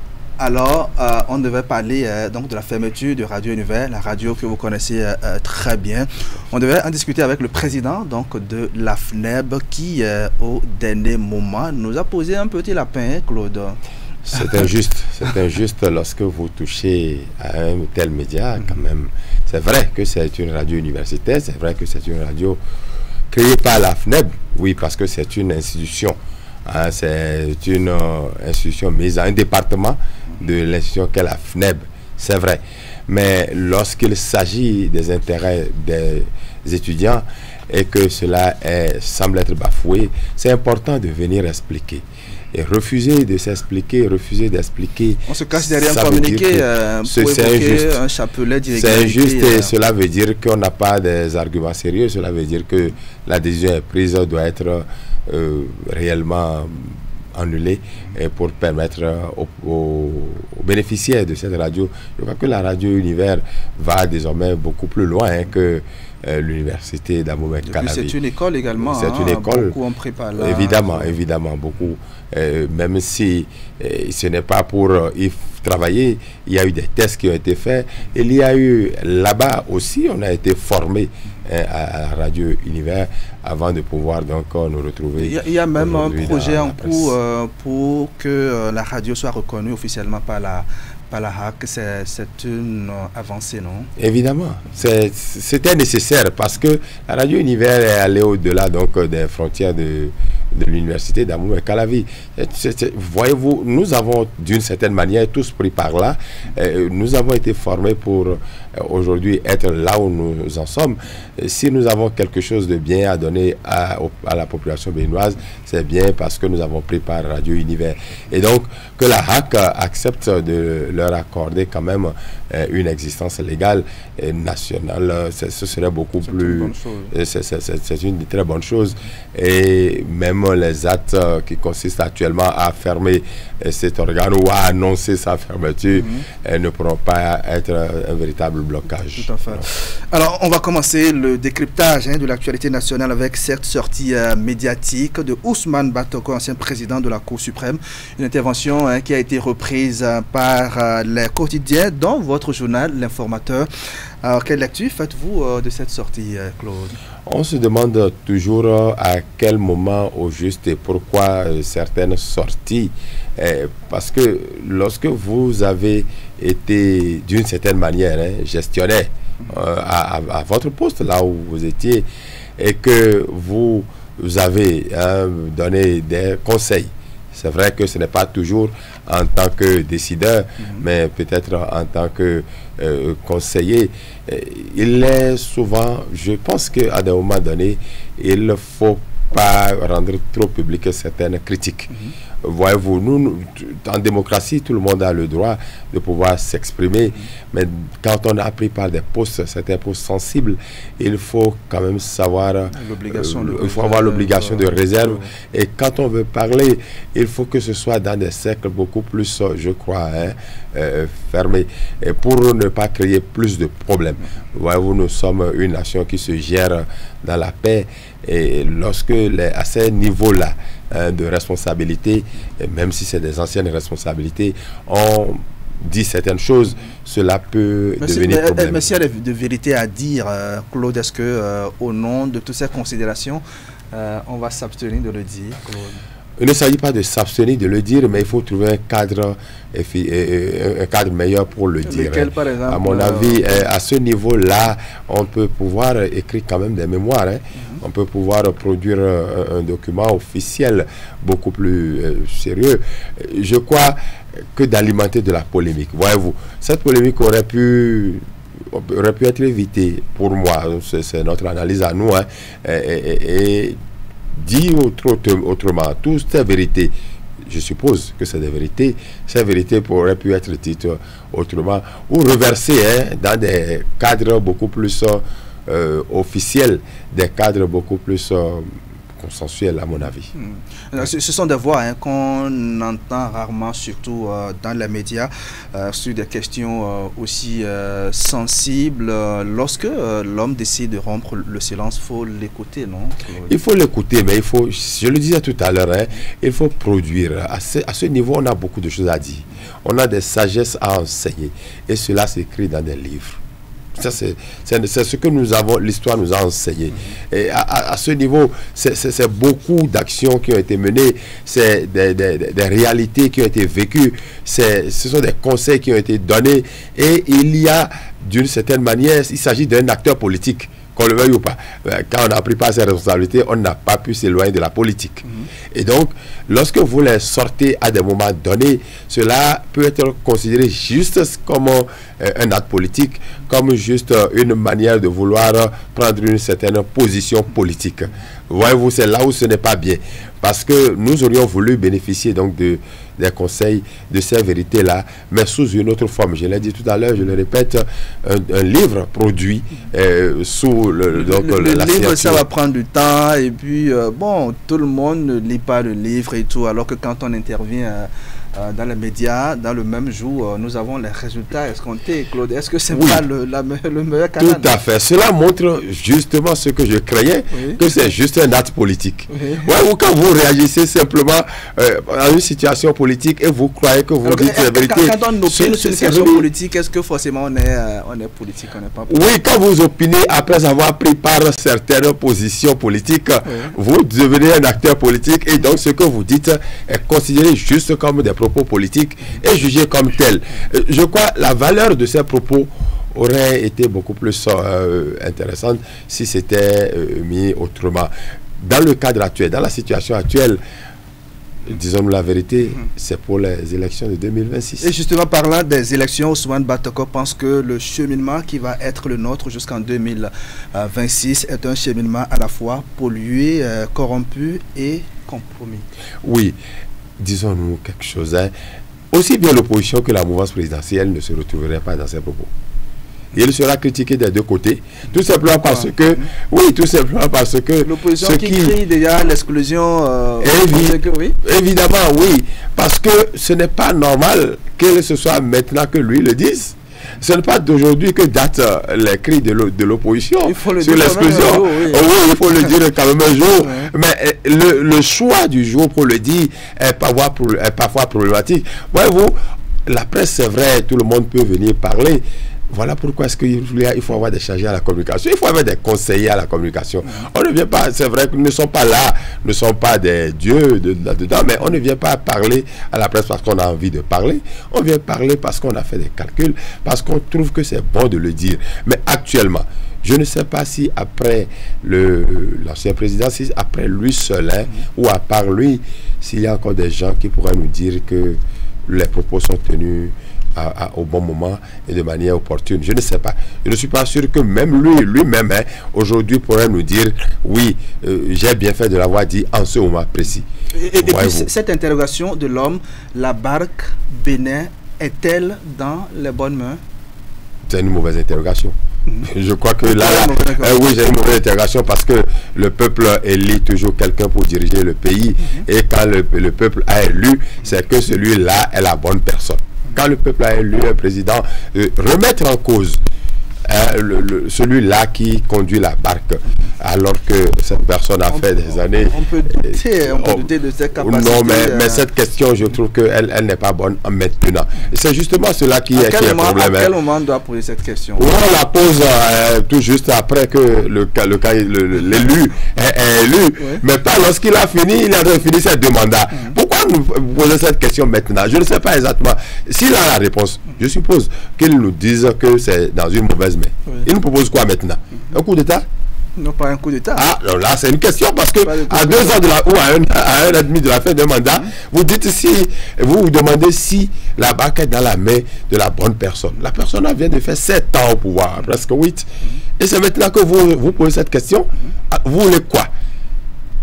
Une révolution? D'accord. Alors, il partira, que ce soit la bonne ou la mauvaise. Il partira, et c'est pourquoi c'est un acte politique. Ça veut dire quoi? Cette personne-là qui dirige, qui conduit la barque actuellement, a dit qu'elle sera présente dans le choix du prochain président. Et donc, ces réactions montrent seulement qu'on veut juste affaiblir sa position, affaiblir ses propositions et dire qu'il n'était pas la bonne personne.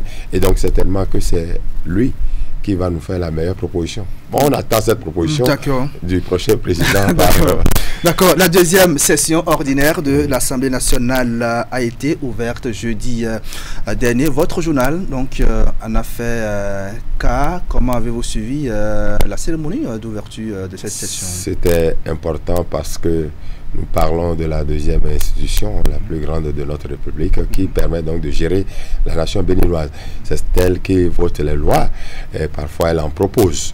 Et elle décide donc de la mise en œuvre d'une certaine manière, parce que la manière de voter aussi importe. Donc, lorsque cette institution va donc à une ouverture d'une deuxième session, c'est important. Et le président de l'Assemblée nationale, la deuxième personnalité politique de l'État béninois. Et donc, nous avons constaté réellement que le discours fait par le président est un discours qui rend compte de la situation de l'institution parlementaire, mais aussi de la République, mais pas seulement du Bénin. Il a été question également des situations internationales. On a parlé de la situation au Moyen-Orient, on a parlé un peu d'autres situations dans la sous-région. Donc, le président de l'Assemblée nationale est revenu sur tous ces aspects et puis, il a également prêché l'amour et le patriotisme selon l'informateur. Ça veut dire quoi? Voyez-vous, un discours de pasteur ou quoi? Non, pas forcément de pasteur. Un discours, lorsque nous sommes à quelques mois, quelques années, pas quelques années, quelques mois donc d'une nouvelle élection, on a besoin d'entendre ces propos pour savoir que le plus important, après tout, c'est que nous puissions nous aimer les uns les autres, même lorsqu'on finira donc les joutes électorales, pas forcément de l'évangile. Après les joutes électorales, nous resterons hommes. Et comme maintenant on a fini des élections, nous sommes ensemble, nous devons nous parler, nous n'avons pas forcément les mêmes positions. Et quand on finit d'apprendre qu'il y a quelque temps, il y a eu une tentative de coup d'État, c'est des propos qui permettent donc de calmer tout le monde, aussi bien celui contre qui il y a eu l'attentat que ceux-là qui sont supposés être en train d'organiser ou de vouloir organiser donc un tel attentat. Je pense que le président de l'Assemblée nationale a fait ce qu'il fallait. Ça, c'est notre lecture à nous. Alors que l'opposition, notamment le député Éric Ondité, lui parle de décès philosophique et qu'il aurait même dû leur faire économie donc du temps dans son discours. Tout à fait. Qu'aurait-on attendu? Que devrait-on attendre donc d'un député de l'opposition, du président de ce groupe-là au Parlement de l'opposition? Je trouve que c'est normal, c'est de bonne guerre, mais parfois il est important de savoir que même pour qu'eux ils prennent le pouvoir, et s'ils arrivaient donc à le prendre, il faut qu'il y ait la paix. Il faut qu'il y ait l'amour entre les Béninois. Et s'ils prenaient le pouvoir, après le pouvoir, il faudra qu'il y ait l'amour. Il faut à un moment donné que quelqu'un prêche cet amour-là. Il ne faut pas que cela soit seulement, comme vous le disiez tout à l'heure, des pasteurs, des prêtres et des imams. Non, pas seulement eux. Et que cela vienne aussi des acteurs politiques. Cela donne un autre ton quand ça vient de ce milieu-là. Parce que ce milieu n'est pas reconnu comme un milieu où on prêche l'amour. Et donc, quand c'est la deuxième personnalité de l'État, le président de l'Assemblée nationale, qui fait cette proposition, ça sonne autrement dans les oreilles de beaucoup de personnes. Et l'opposition a besoin de cet amour-là. Parce que sans cet amour, je ne suis pas évident, je ne suis pas sûr que une élection serait possible. Je ne suis pas non plus sûr que des résultats vrais seront publiés. Donc l'amour, oui, c'est important. Et puis parmi les lois à examiner, on retrouve le budget général de l'État, gestion 2025, qui consacre, on va dire, une bonne part donc pour le social, plus de 41% donc de ce budget consacré au social. C'est une bonne chose, non? Le président de la République l'a annoncé depuis quelques années déjà, que ses budgets seraient des budgets sociaux, et je crois qu'il a commencé à le faire. Vous avez parlé de l'augmentation du budget, de 11% d'augmentation par rapport à l'année dernière, mais aussi de l'augmentation du budget social, de plus de 41%. Vous imaginez, quand on arrive à cette étape-là, c'est que réellement, on veut du social, et on veut que le peuple se porte mieux. Cela veut dire aussi que le président de la République est à l'écoute du peuple, et qu'il sait que le peuple a des besoins. Et ces besoins-là ne sont pas que infrastructurels, et ces besoins sont aussi liés à la vie quotidienne.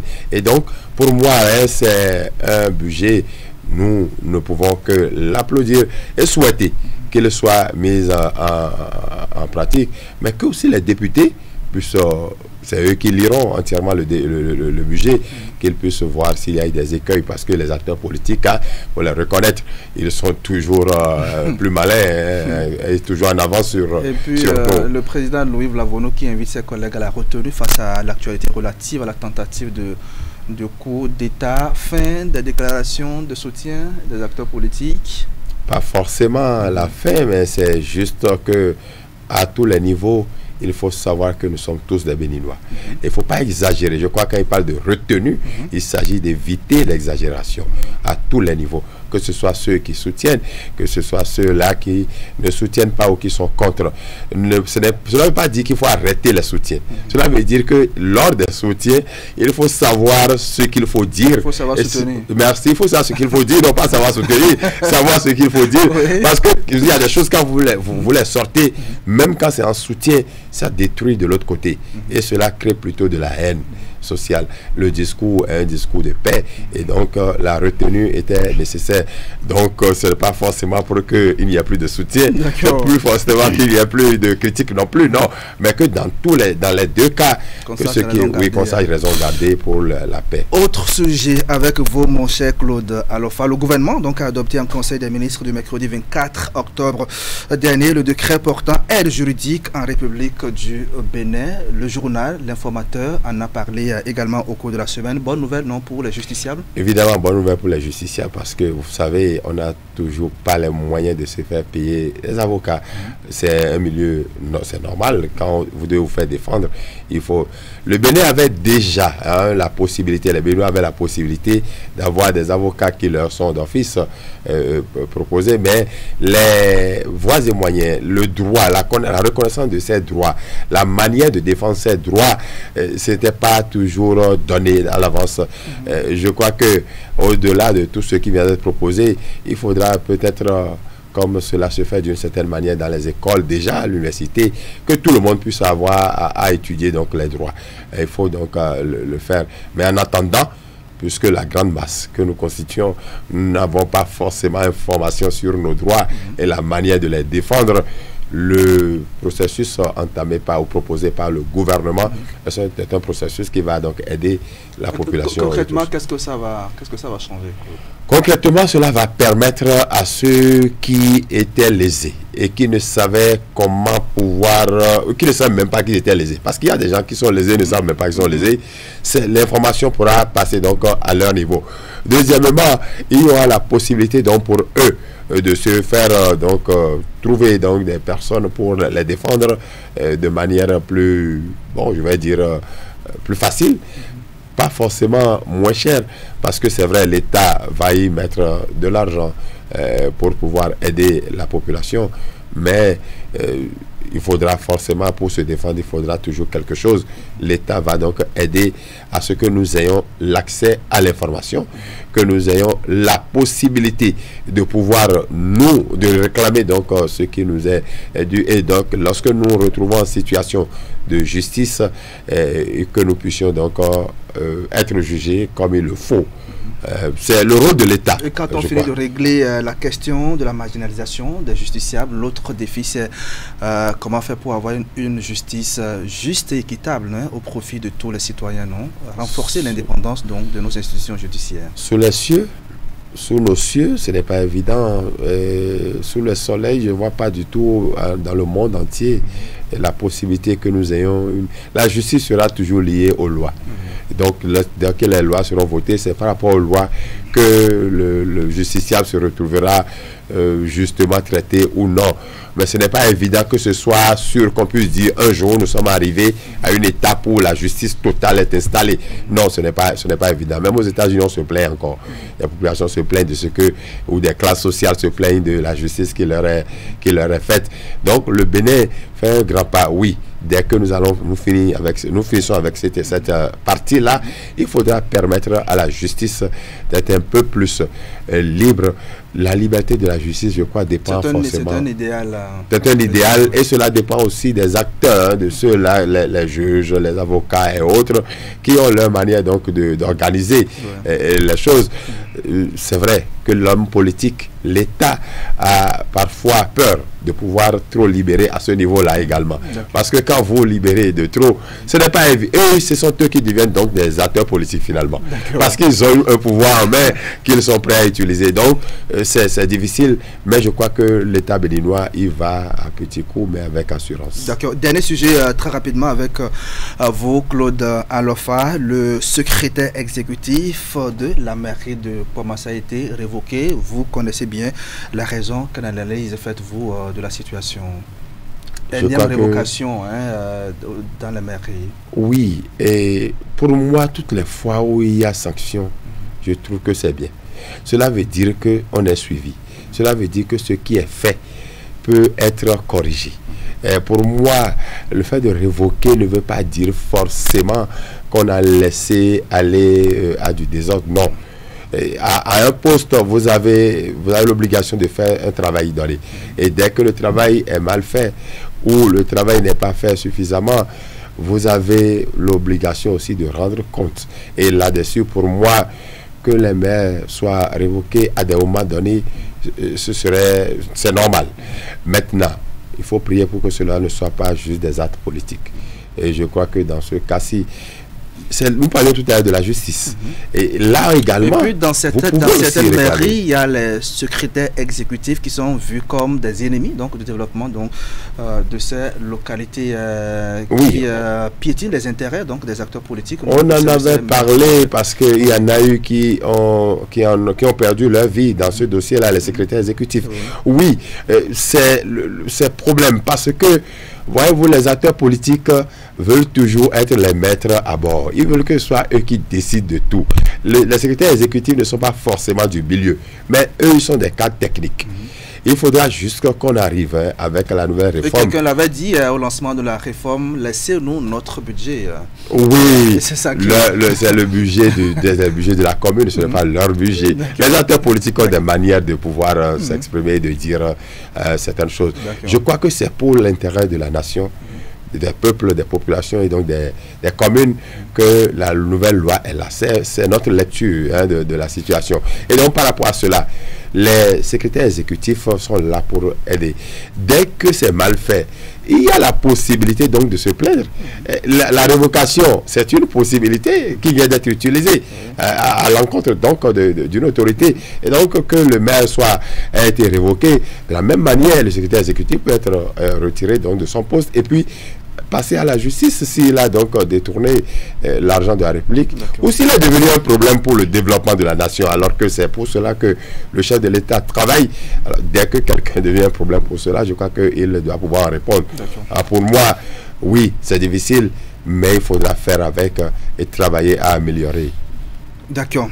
Claude Alofa, directeur de publication du quotidien L'Informateur, merci pour ce regard sur l'actualité. On se retrouve dans quelques semaines. Très bonne journée à vous. Mesdames et messieurs, nous allons finir avec notre artiste de la semaine. Comme je vous l'avais annoncé, c'est Yassalam qui est avec nous ce dimanche.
Ababori, c'est le titre donc de notre artiste de la semaine qui vient de s'installer sur le plateau du grand format. Vous le connaissez déjà sans doute, c'est l'une des meilleures voix du septentrion qui vient justement d'une campagne de l'autre côté de la France, de concerts animés et il est déjà sur le plateau du grand format. Yassalam, bonjour. Bonjour, bonjour à toi, bonjour à Canal. Alors, bonjour à tous les téléspectateurs. D'accord. Moins de 2 mois déjà que vous passez sur le plateau du grand format. On va commencer par voir quelle est votre opinion sur cette émission qui fait une bonne place aux artistes. Ben, écoutez, franchement, je suis content de me retrouver ici encore aujourd'hui parce que la première fois, comme j'étais passé, j'ai vu l'impact que ça a eu dans la promotion de ma nouvelle chanson et du voyage que j'ai effectué.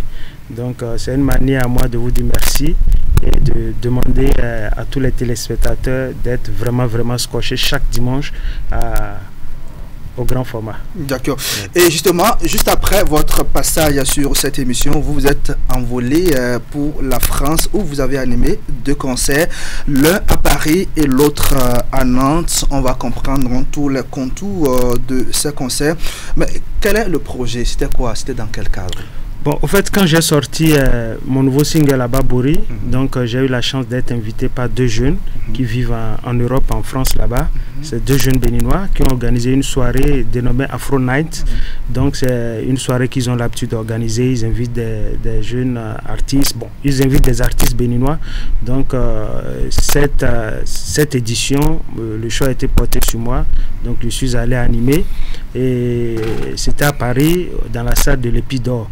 Au niveau de Nantes, c'est mon collègue ami DJ Ricardo qui s'est converti en promoteur et là-bas, donc qui a organisé aussi et qui m'a invité. Donc du coup, quand j'ai fini là, je suis allé sur Nantes. Je devais continuer sur la Belgique et l'Italie et la Suisse.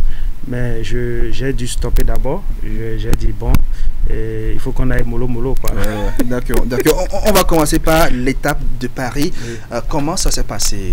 Décrivez-nous un peu le show que vous avez. Écoutez, le show, ça s'est bien passé parce que j'étais avec mon doyen Moufking de Porto Novo. Et c'est vrai, c'est une soirée qui s'est bien déroulée. Et les Béninois sont sortis. On sent vraiment que la diaspora béninoise avait besoin de communiquer avec ces artistes. Et la diaspora du septentrion béninoise résidant à Paris voulait aussi communiquer avec les artistes Yassalam. C'était un moment de communion, c'était un moment de partage, c'était un moment de je sais pas comment dire, de découverte, d'échange d'idées et de promotion aussi. Franchement, j'étais vraiment content de l'accueil et surtout de l'appréciation, de leur appréciation par rapport à ma prestation. D'accord, nous avons pu avoir quelques images quand même de ces concerts. Si la régie est avec nous, de temps en temps on va voir ces images. Quels sont les artistes justement qui étaient avec vous à Paris? À Paris, j'étais avec mon doyen Moufking. Il y a, bon, je n'ai pas gardé le nom des autres artistes, mais il y a une chanteuse aussi béninoise qui a commencé d'ici, qui est là-bas, qui s'appelle Fleur. Donc on était, mais les guest stars c'était Moufking et puis Yassalam.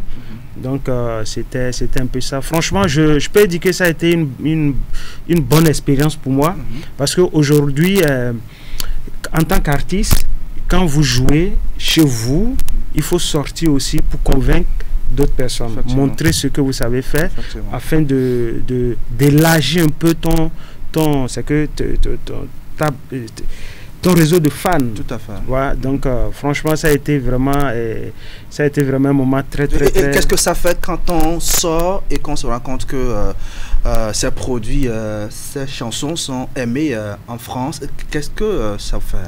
Oui, franchement, j'étais beaucoup étonné. J'étais étonné un peu et j'étais vraiment content. Parce que quand je chantais, que les Béninois reprennent la chanson et ils sont montés sur scène. Il y a des personnes que je n'ai plus jamais vues qui connaissaient Yassalam et qui sont venues. Il y a des gens, il y a 2 couples qui m'ont marqué et ils ont quitté l'Allemagne spécialement pour venir suivre le concert à Paris. Donc c'est quand j'ai fini ma prestation. Et ils sont venus me saluer, ils ont dit que nous on ne vit pas ici, on veut demander à partir. J'ai dit vous êtes où? Ils disent non, on a quitté l'Allemagne spécialement. L'Allemagne vous réclame spécialement également, justement, donc il y a tous ces programmes. Donc ça m'a vraiment touché. Je me suis dit donc ça veut dire que ce qu'on fait on nous suit. Donc il faut qu'on se prenne au sérieux. À partir de maintenant il faut qu'on se prenne au sérieux. Et aussi ton émission a participé. Parce que mon passage ici, vraiment, ça m'a donné encore plus d'ouverture. Parce que tu m'as donné l'occasion de parler avec les fans. La façon dont j'avais communiqué, ça les a rassurés que je venais vraiment. Donc j'étais vraiment content et je leur dis beaucoup merci.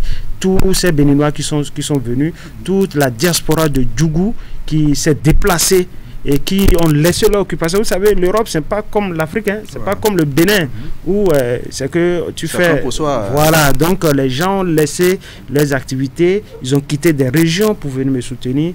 Pareil à Nantes aussi. Donc, franchement, je leur dis merci et ça m'a montré qu'il faut encore plus travailler. Parce que quand on t'a mis à un niveau donné et qu'on apprécie ce que tu fais, il ne faut pas décevoir et il faut vraiment continuer. D'accord. Quelles sont les chansons, on va revenir sur, quelles sont les chansons que vous avez revisitées d'abord pour Paris? Oui. Bon, les chansons, vous savez, dans toute chose, il faut commencer par dire merci à Dieu. J'ai commencé par Lalé Lalé. Lalé Lalé, que j'aime beaucoup et qui a été apprécié aussi par le public. Je ne m'attendais pas à ça. Et puis ça enchaîné avec les titres comme Mosso Mosso et Lalé, on peut essayer quelque chose avec Lalé Lalé rapidement. On y va. Lalé Lalé. Piberi marino halafia na hekari bawan. Piberi marino halafia kariguna. Dunia seni sugabu. Quel est le message passé En réalité, le résumé de la chanson, c'est que Dieu nous aime. Dieu nous a tout donné, Dieu nous a tout facilité, mais c'est nous qui compliquons les choses avec notre jalousie, notre haine. Et puis, bon, voilà, quoi, c'est de ça que je parle. Je dis, le monde n'est pas compliqué, mais c'est nous-mêmes les humains qui la compliquons. Sinon, Dieu qui nous a créés, qui a tout mis à notre disposition, ne veut pas nous voir souffrir. Mais c'est nous-mêmes qui avons compliqué, qui compliquons les choses et on croise des difficultés, certaines maladies bizarres, certains trucs. Donc, c'est de ça que je parle. Et je demande à Dieu de ne pas nous honner devant nos ennemis, c'est que de souvent nous élever devant nos ennemis et que de nous donner de quoi suivre pour que les ennemis ne se moquent pas ou bien les mauvais ne se moquent pas de nous, quoi. D'accord. On va sur une petite séquence donc de la vidéo du conseil. Si la régie est avec nous en 1 minute, on va suivre l'ambiance. Je crois que ça doit être à Paris ou à Nantes. En tout cas, on va voir. À Paris, parce que oui.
L'ambiance qui a prévalu, ça c'est à Paris, donc le concert de Paris. Mbaoui a été repris par les fans. Oui, par les fans.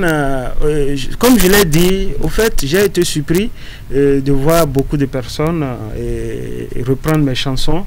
Et ça m'a donné vraiment de boum au cœur, comme on le dit, quoi. Donc ça m'a encore donné plus de travail. C'est-à-dire, si je dis ça m'a donné plus de travail, c'est-à-dire je ne dois pas baisser les bras. Je dois tout faire pour satisfaire tous ceux qui continuent d'aimer Ya Salam, tous ceux qui me font confiance. Donc je dois continuer et je dois beaucoup relever le défi. D'accord. À Nantes, qu'est-ce qui s'est passé?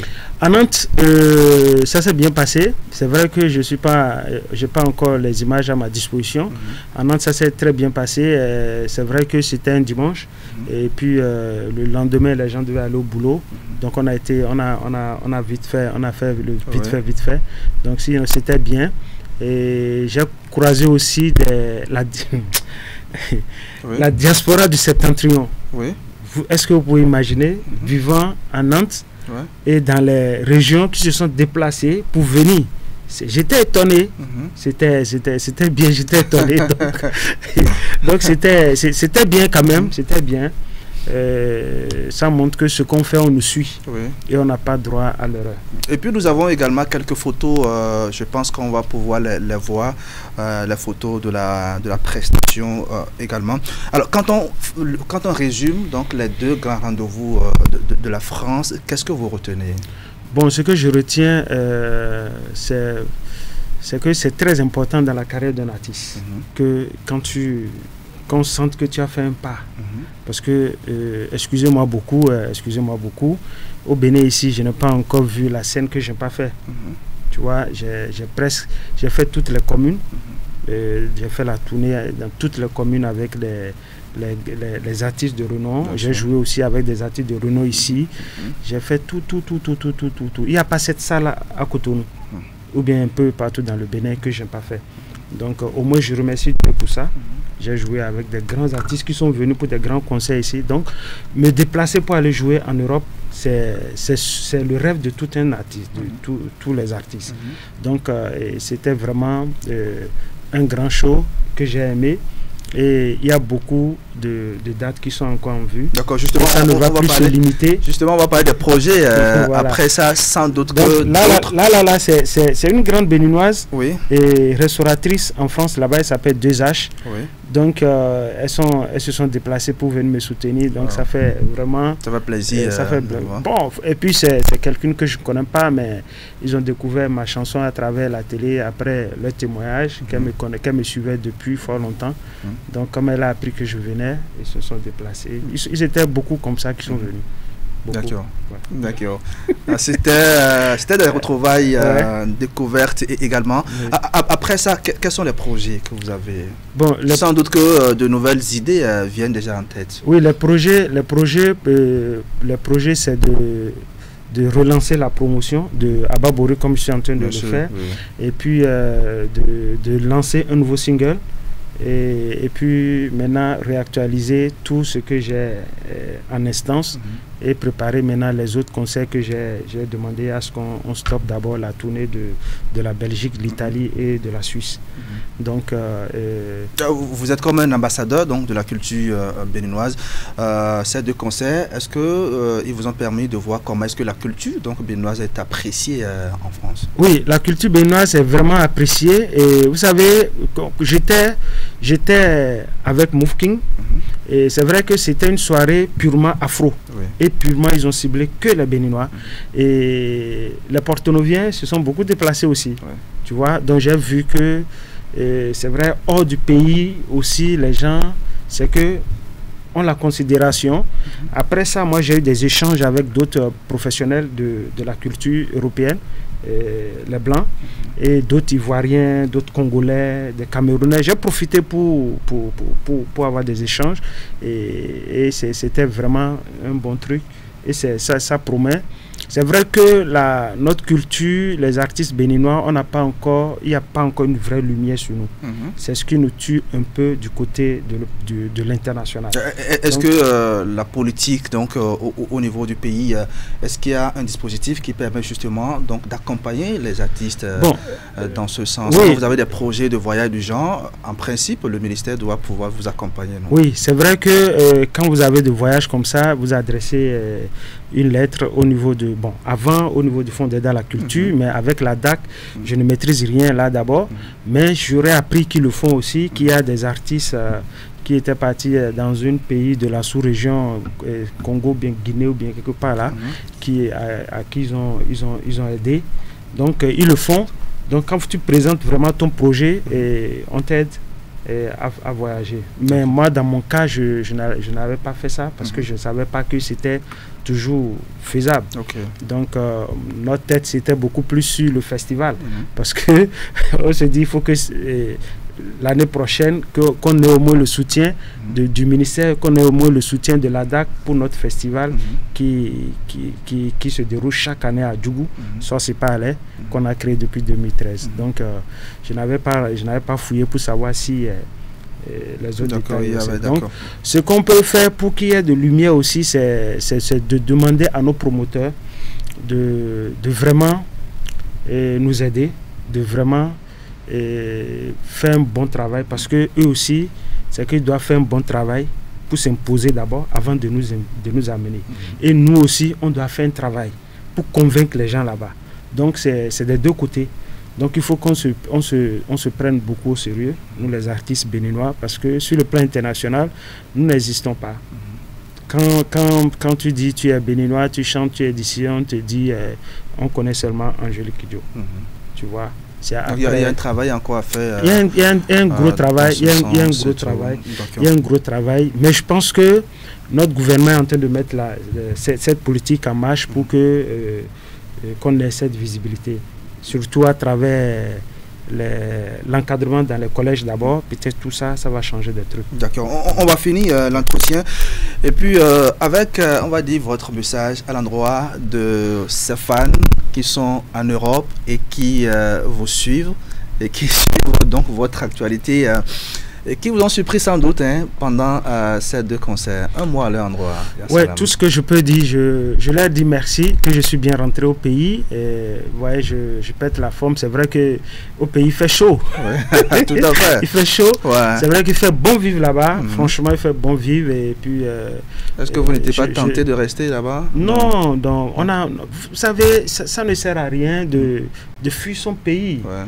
Tu vois, et vous allez pour un travail, vous revenez, vous restez, vous allez pour un travail. Là, on vous respecte, on respecte votre pays aussi. Tout à fait. Donc, ça ne sert à rien. Donc, je leur dis merci. Et je dis merci à la marraine 2H de Créteil. Je dis merci aux organisateurs, au DJ Ricardo, mes deux parrains et marraines qui sont venus vraiment me soutenir. Il y a un jeune béninois très fort qu'on appelle Shérif, DJ MC. Il y a 16 étoiles, à gauche 16 étoiles, qui ont vraiment fait la communication, qui ont vraiment bougé la salle pour moi. Donc, je leur dis merci et je leur demande de toujours soutenir Yassalam et que le son Abba Bory est toujours en promotion, qu'ils peuvent aller sur les plateformes, télécharger, écouter et rendez-vous à Djougou pour le festival Source et Palais. D'accord, c'est pour quand les dates? Bon, on n'a pas encore choisi les dates, mais c'est pour bientôt. On a commencé les préparatifs. Dès que ça serait bien, on va vous informer. Au fait, c'est à cause de ça même j'ai demandé un peu de stopper les tournées d'abord, parce que en tant qu'artiste, il faut vraiment promouvoir. Faut pas seulement se concentrer. Bien sûr. Voilà, donc on a commencé les préparations du festival Source et Palais. D'accord. On peut finir avec Abba Bory? Oui. On y va? Ah, a cappella? Oui. Encore?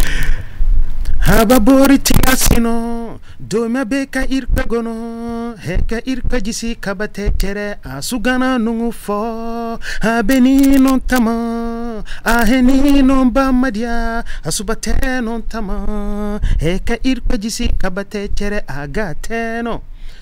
Merci beaucoup, merci à Canal 3, je te dis merci beaucoup parce que c'est l'occasion de communiquer avec les fans. Parce que quand tu nous invites comme ça, c'est une manière de parler à nos fans, les fans qui nous écoutent, qui entendent des choses sur nous. On ne peut pas passer de maison en maison pour leur parler. Donc, c'est à travers ces occasions. Donc, je leur dis merci, soutenez Yassalam, le son est disponible. Et puis, à bientôt. D'accord. Yassalam en direct sur le plateau du grand format. C'était notre artiste de la semaine. Merci d'être passé par ici. En tout cas, vous pouvez revenir quand vous voulez. Très bonne journée à vous. Merci beaucoup. Mesdames et messieurs, c'est ici que s'arrête l'aventure grand format de ce dimanche 27 octobre 2024. Merci à vous qui nous suivez depuis Adjido. C'est à Toviklen. Merci de votre fidélité au programme de Canal 3 Bénin. On se retrouve dimanche prochain pour vous servir avec le même plaisir. Au revoir.